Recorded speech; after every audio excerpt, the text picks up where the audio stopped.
Table ronde, c'est maintenant sur Motiva News TV, très chers téléspectateurs dissipés dans le monde entier. Vous êtes partout en République démocratique du Congo, dans la province du Kassai central, dans la ville de Kananga, ici où nous nous retrouvons plus précisément à la place de l'Indépendance pour vous produire ces numéros.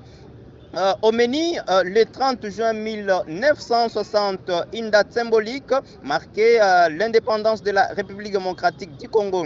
65 ans plus tard, les jeunes semblent davantage impliqués dans des manipulations politiciennes, des actes de banditisme, des viols et d'autres comportements déviants, tout en étant largement absents dans les sphères décisionnelles. Cette situation soulève des préoccupations quant à l'acceptation de cette frange de la population alors qu'elle est appelée à renforcer ses capacités scientifiques pour contribuer au bien-être futur de la province du Kassai central et aussi de la République démocratique du Congo. Alors, comment analysez-vous cet aperçu 65 ans après l'indépendance de la République démocratique du Congo qui a été célébré bien évidemment le 30 juin, je dirais, le 30 juin 2025. Et pour en parler, nous avons sur ce plateau Léonel Blanchard Zobolay Kassoui.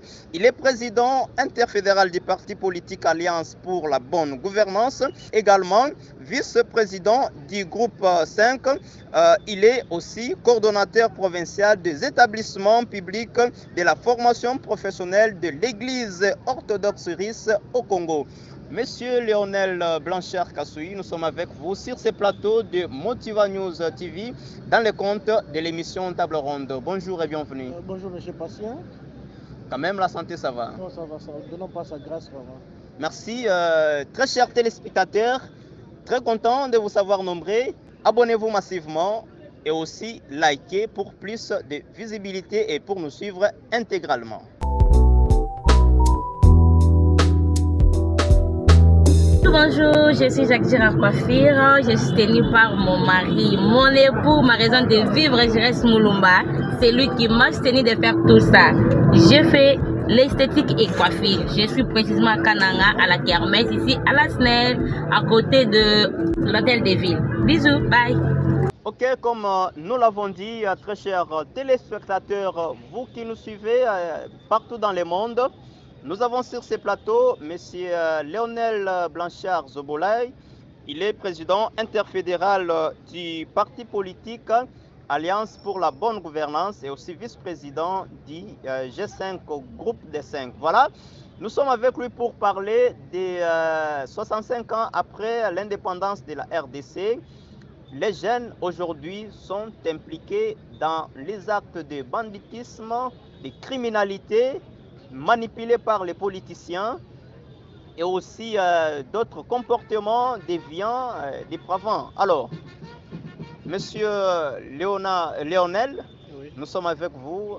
Comment vous analysez cette situation 65 ans après l'indépendance, l'engagement des jeunes qui est par contre appelé à une formation scientifique pour aider ces pays?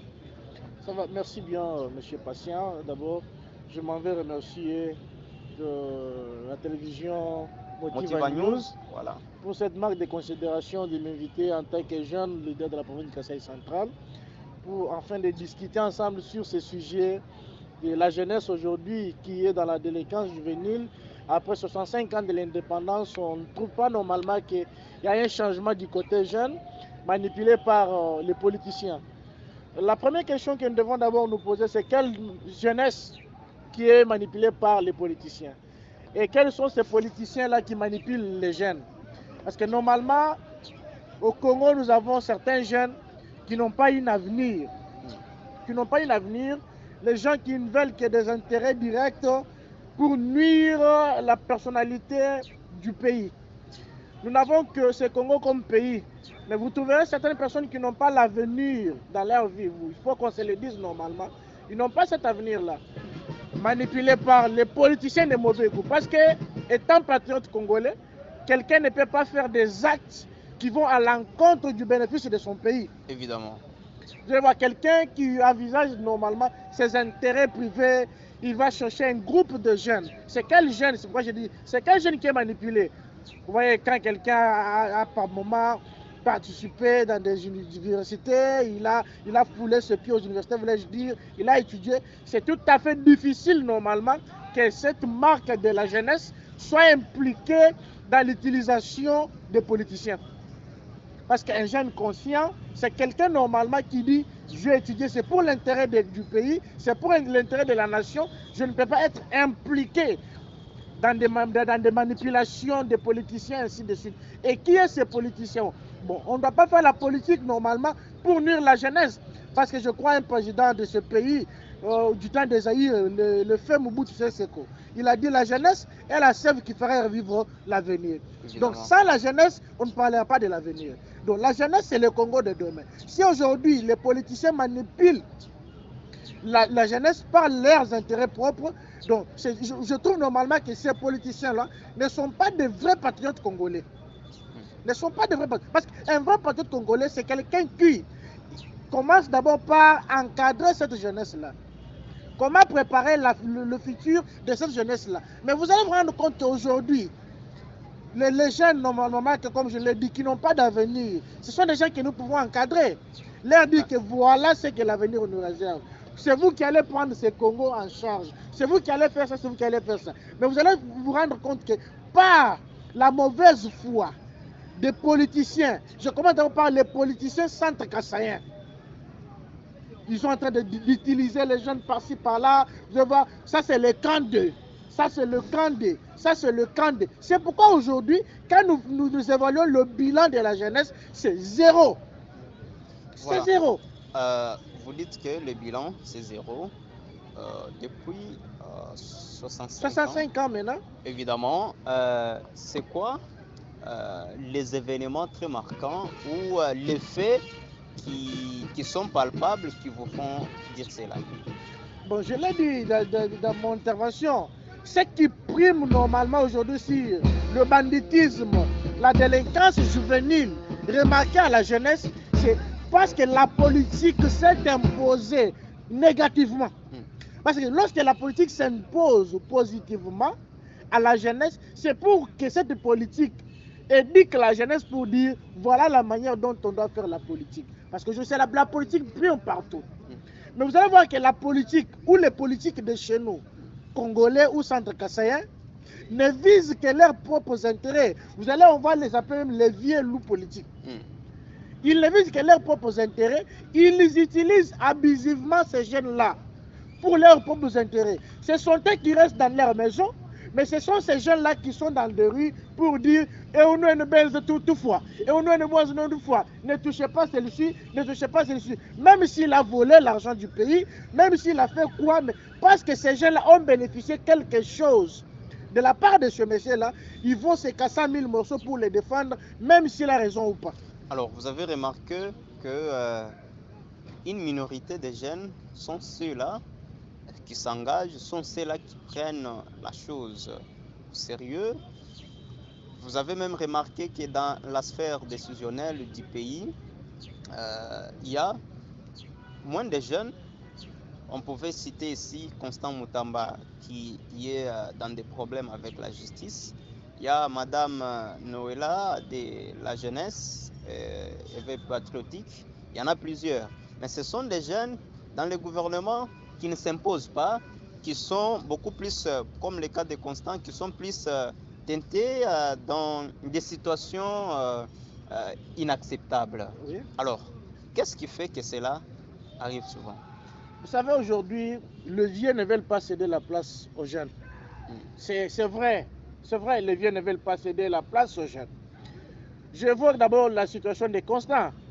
Constant a pleinement raison. Constant a pleinement raison. Pourquoi les vieux l'ont imposé, l'ont jeté dans ce puits-là, ils lui ont qualifié de tous les mots, il est volé, il a fait tout ça, tout ça, tout ça. C'est parce qu'étant jeune, un jeune conscient, c'est quelqu'un qui a d'abord l'amour de son peuple, l'amour de sa nation. Constant ayant ces convictions-là, d'avoir l'amour de son peuple, de son pays, il a dit non, je vais normalement faire des réformes de la justice. quand il a voulu faire des réformes de la justice, voir qui a pillé le pays, qui a volé l'histoire du pays. C'est pourquoi vous avez vu tous ces vieux-là qui étaient plongés dans ces mafias-là, ils se sont complétés contre Constant. Aujourd'hui, Constant volé, Constant volé, Constant volé. Ok, ce n'est pas un vol, mais ce sont des erreurs administratives. Mais aujourd'hui, c'est maintenant Constant. Dans le cas de la prise de décision, dans la chose publique, vous allez voir que la jeunesse n'est pas normalement considérée. Parce que quand on parce que la jeunesse elle-même se néglige. Non, il y a des jeunes conscients. Il y a des jeunes conscients aujourd'hui au Congo. Si un jeune se soulève pour dire haut et fort, il sera freiné. Il sera sujet de tous les mots par le vieux. Parce qu'ils savent normalement que cette jeunesse, si elle s'élève normalement pour prendre la chose, nous n'allons pas exister. Mais quand il est freiné, c'est lorsqu'il s'est fait freiner. Mais lorsqu'il est freiné et il trouve que ce freinage ne l'enchante pas, lui a un but, pourquoi ne pas persister? Mais vous savez, Constant essaie de persister. Il a essayé de persister aujourd'hui. Mais vous allez voir, bon, ce n'est pas une manière de décourager certains jeunes, mais nous allons toujours continuer. Notre objectif, c'est de pouvoir changer ce pays. Nous, jeunes, nous avons cette mentalité-là de changer ce pays. Les jeunes révolutionnaires, les jeunes qui prennent le développement. Pas ces jeunes-là qui sont dans des utilisations abusives, on leur donne des petites miettes, ils vendent le pays. Non, mais les jeunes conscients normalement, les jeunes révolutionnaires sont là pour prôner que ce qui appartient aux jeunes soit aux jeunes. Voilà, vous êtes président interfédéral d'un parti politique, oui, à BG. Voilà. Nous allons remarquer que vous aujourd'hui qui dites ce que vous dites, lors de laquelle peut-être de votre autorité morale, vous allez mobiliser tout un grand nombre de jeunes pour peut-être cet événement. Oui. Alors, pourquoi souvent utiliser ces jeunes au moment où vous-même vous pensez que les jeunes doivent se prendre en charge? Non, ouais, l'accueil d'une autorité, c'est pas... Parce qu'on ne doit pas les... Ce sont ces jeunes qui tiennent les drapeaux qui circulent partout et vous voyez que la jeunesse est utilisée. Ça, ce n'est pas une utilisation abusive, monsieur le journaliste. Ce n'est pas une utilisation abusive. Chaque parti politique a ses militants. Chaque parti politique a ses militants. Et l'accueil d'une autorité morale d'un parti politique, c'est un droit et c'est une obligation à tout membre d'un parti politique. Ce n'est pas une utilisation. L'utilisation viendra au point où je suis mandataire quelque part. Dans la chose de l'État, j'ai détourné. Maintenant, je réunis ma base pour leur dire non, je n'ai pas détourné. Ces gens-là veulent jeter un mauvais sort sur moi. Prenez cet argent, allez faire de bruit. Donc, ce sont eux qui sont sur le terrain. Moi, je suis dans ma chambre. Je fais tout ce que je veux. Je me réjouis avec tout ce que j'ai détourné. C'est ça ce qu'on appelle une utilisation abusive. Mais quand un jeune est là pour aller accueillir son autorité morale, c'est un droit. Il est là pour... L'autorité morale, normalement, quand il descend sur le terrain, il doit normalement voir que non, M. Léonel est interfédéral de mon parti. Il a mobilisé, il a fait une mobilisation de mes membres du parti. Voilà. Mais comment vous appréciez l'engagement de l'État congolais dans ce qui concerne la jeunesse, parce qu'aujourd'hui vous avez vu dans le gouvernement national il y a un ministère non seulement de la jeunesse éveil patriotique, il y a aussi un ministère de la formation professionnelle qui permet aux jeunes de capaciter leurs connaissances, de se capaciter dans plusieurs matières. Mais aujourd'hui, nous voyons que l'État congolais, nonobstant ses efforts, mais les résultats sont toujours minimes. Comment vous appréciez cet engagement de l'État congolais et dans l'amélioration des conditions des jeunes? Je dois d'abord parler dans deux volets sur ces thématiques-là. Je crois que l'État congolais nous a donné le ministère. Oui, bien sûr, le ministère de la jeunesse et aussi le ministère de la formation professionnelle. La personne en face de vous, c'est un chevronné dans le ministère de la formation professionnelle. Je crois que dans le ministère de la jeunesse, jusque-là, nous n'avons pas vu, ici au Kasaï central, les activités liées au ministère de la jeunesse, à l'avantage de cette jeunesse-là, centre Kasaïen. Depuis que ce ministère-là existe, je ne sais pas s'il n'y a pas quelque chose pour ce ministère-là que les jeunes doivent bénéficier, ni formation en cadre de l'État. On n'a pas vu ça. On n'a pas vu ça. On n'a pas vu. Et à un certain moment, on dira non, non, ce jeune-là qui dirigeait ce ministère-là n'est pas capable. Je descends ici en province. Vous allez voir qu'en province, c'est du méli-mélo. Vous allez voir, le ministre de la jeunesse n'est pas un jeune, c'est un vieux. Comment un vieux peut diriger les jeunes? Non, non, la dame Noëlla, elle est aussi jeune. C'est au niveau national. Je dis ici en province. Oui. Ici en province, le ministre de la jeunesse n'est pas un jeune. Oui. Mais Mouchipa Balo n'est pas un jeune. Bon, le problème n'est pas seulement que les jeunes chapeautent les ministères de la jeunesse, mais le problème c'est que... S'il vous plaît, monsieur Lionel, oui. Mais le plus grand problème, c'est que cet engagement, cet atout du gouvernement pour pouvoir faire la promotion de la jeunesse, que ce soit aux vieux qui dirigent des ministères ou aux jeunes, j'allais dire. Je dois d'abord cheminer avec mon idée et vous répondre. Comment un vieux peut diriger la jeunesse quand bien même il n'a pas une idée de la jeunesse? Mais il était jeune, mais il n'est pas jeune. Évidemment. Dans son époque, les réalités qu'il vivait, ce ne sont pas les réalités que les jeunes d'aujourd'hui vivent. Parce qu'à chaque temps, il y a des réalités. Donc, il a fallu qu'on donne ce ministère-là à un jeune en cours qui est en train de vivre sa jeunesse, qui connaît les réalités de la jeunesse, les besoins inhérents de la jeunesse. C'est d'un côté. Pour normalement la promotion de la jeunesse, la facilité de la promotion de la jeunesse comme le gouvernement l'a fait, je trouve que le gouvernement d'abord nous complique les choses. Dans quel sens? Le ministère de la formation professionnelle est là. Depuis que ce ministère-là existe, hormis les partenaires privilégiés qui sont les communautés orthodoxes, les protestants, ainsi de suite, mais l'État lui-même, je prends d'abord l'État lui-même. Ici au Kasaï central, nous n'avons qu'un chantier d'un centre de formation professionnelle. Mais ce ministère-là existe, il y a de cela 6 à 7 ans. Et ce ministère était dirigé par un fils du Kasaï central, le fait John Tumbapanou Pakole. Mais il n'était pas jeune aussi. C'est pourquoi je dis quand quelqu'un n'est pas jeune normalement, il ne pourra pas faire une chose que la jeunesse doit bénéficier. Bon, on ne veut pas revenir sur cette histoire-là de John Ntumba. On passe, on n'est pas là pour ça. C'est juste un exemple. C'est un exemple qu'on a évoqué, on ne peut pas entrer là-dedans. C'est pourquoi je vous ai dit, quand un jeune dirige la chose, il ne doit pas viser ses intérêts privés, mais il doit viser d'abord le bien-être de la communauté, cette communauté-là qui est pour lui la jeunesse. Évidemment. Donc, mais si un vieux dirige, normalement, les jeunes seront un tremplin pour lui. Donc pour vous, ces efforts du gouvernement congolais, que ce soit au niveau du pays, au niveau de la province, passent inaperçus. Bon, ne sont pas salués. En termes de pourcentage, ces efforts-là sont à 45%. Donc, c'est un échec. On a attribué le ministère aux jeunes, comme le ministère de la jeunesse. Oui, on accepte. Mais les œuvres alors? Parce que ce n'est pas le ministre qui va prendre son argent pour mettre sur le terrain, chercher les partenaires, chercher tout ça, non. Mais c'est le gouvernement central qui mettra à la disposition du ministère quelque chose pour la jeunesse. Les consultations des jeunes nationales, jusque-là, on n'en parle pas. On n'en parle pas. Parce que normalement, il faut que cette jeunesse, il faut qu'il y ait une représentativité de la jeunesse de chaque province pour donner un cahier de charge, les besoins de la jeunesse. Si aujourd'hui aussi il y a cette délinquance-là juvénile, pourquoi? C'est parce que ces jeunes-là commandent, ce sont des chômeurs, ce sont des gens qui manquent l'emploi. Mais le président de la République était ici à Kananga, il a évoqué cette affaire d'emploi aux jeunes. Lui-même a dit que l'État congolais ne peut pas donner le travail à tout jeune. Il y a des jeunes qui peuvent par eux-mêmes entreprendre, créer leurs propres emplois. Est-ce que cela est faisable? Parce que nous voyons toujours, nonobstant l'appel du chef de l'État, mais les jeunes ne l'exécutent pas.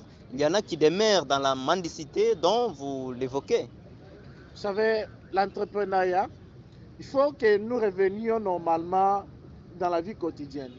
Si il n'y a pas seulement l'entrepreneuriat, l'agriculture aussi. Oui, si quelqu'un n'est pas né entrepreneur, il ne pourra pas le devenir parce que le chef de l'État l'a dit. Si quelqu'un n'est pas né pour investir dans l'agriculture, il ne le pourra plus parce que le chef de l'État l'a dit. Donc, chaque personne est née pour exercer un tel métier. Et s'il arrivait que cette personne-là, dans son domaine-là, le domaine dont il est actif là, il ne se retrouve pas. il faut normalement qu'il y ait une main de secours. Ouais. Quelle est cette main de secours-là? La main qui peut lui porter un secours, c'est cette main-là qu'il utilise abusivement. Alors. Parce qu'aujourd'hui, vous trouverez, tous les jeunes ont dit, j'ai mon mentor politique. Parce que la politique, normalement, aujourd'hui, la politique prime partout. Je suis un politique, il faut que je le parle. Prime presque partout. J'ai mon mentor politique. Mais un mentor politique qui ne fait pas quelque chose de plus sur sa vie, mais qui détruit sa vie davantage. Mais alors, ici, vous venez à peine d'évoquer les cas tels que le vieux chapeaute plusieurs instances, oui, voire les instances de la jeunesse, les ministères et autres. Mais il y a les cas les plus récents dont on ne veut pas même citer les noms des gens que vous avez vous-même entendu qu'il y a des jeunes nouvellement installés dans des postes, mais vous allez entendre à quelques instants, il y a eu des viols, il y a eu des actes d'immoralité, il y a eu ça et là. Alors, avec ces comportements, une fois que le jeune a une parcelle de pouvoir, ce comportement permet-il que toujours les opportunités soient offertes aux jeunes? Bon, je vais d'abord dire, c'est un dossier que nous avons tous suivi. Non, je ne parle pas d'un dossier quelconque. Mais cette histoire-là, ce que vous venez d'évoquer, là, nous l'avons tous suivi. Vous savez, au Kasaï central, c'est pourquoi je vous ai dit, c'est quel type de jeune?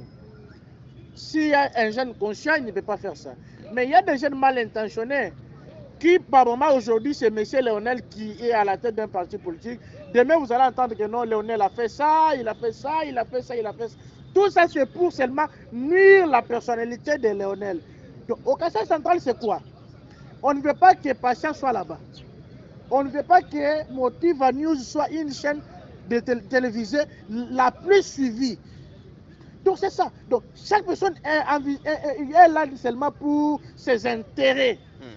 Ses intérêts. Donc, si tel monsieur n'est pas là-bas, c'est lui qui est là. Donc, moi, je peux pas être à l'aise.